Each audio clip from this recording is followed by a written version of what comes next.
আসসালামু আলাইকুম। আমার যে হুন্ডা, এই হুন্ডার গেটি ভেঙে গেছে দেখেন। অনেক কষ্টে নিচেরটা ঝালাই করেছি। এই যে এখান দিয়ে আমার হুন্ডার গেটি ভেঙে গেছে, তাই দীর্ঘ 2 মাস ধরে চালাতে পারিনি। আমি অনেক কষ্ট পেয়েছি।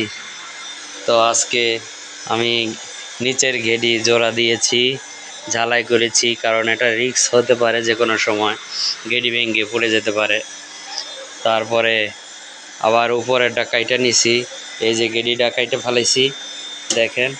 এখন এই গেডি কাটার কারণ হচ্ছে এটা ওজনটা না নিয়ে ঝালাই করা যায় না, তাই ওই নিচেরটা ঝালাই করছি। এখন এই কাটা অংশটাকে আবার ঝালাই করব, তাই নিতে পারছি না। তাই এই যে পানির টায়ার আছে, পানি পাইপ বাড়ি দিয়ে এটাকে লাগিয়েছি, যাতে এই চাকাটা লাড়াচাড়া যায়। এই কারণে পরে এটা খুলে ঝালাই করে নিব দোকানে নিয়ে। তো আমার হুন্ডার এই অবস্থা দেখেন। আমার এত সুন্দর হুন্ডাটা এখন পানির পাইপের মাধ্যমে চলবে, কি অবস্থা হয়ে গেছে দেখেন। আর এত সুন্দর হুন্ডা বাংলাদেশে কোনো জায়গায় নাই। এটা 4 ব্যাটারিতে চলে। আবার পাশে আরেকটি হুন্ডা আছে দেখেন, এটা সাইকেল হুন্ডা, কত সুন্দর।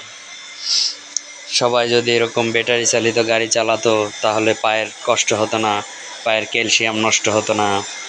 তাই আপনারা বেশি বেশি করে লাইক, শেয়ার, সাবস্ক্রাইব দিবেন, যাতে ব্যাটারি চালিত গাড়ি বর্তমানে চলে আর এটা মার্কেট প্রাইস যাতে ভালো থাকে।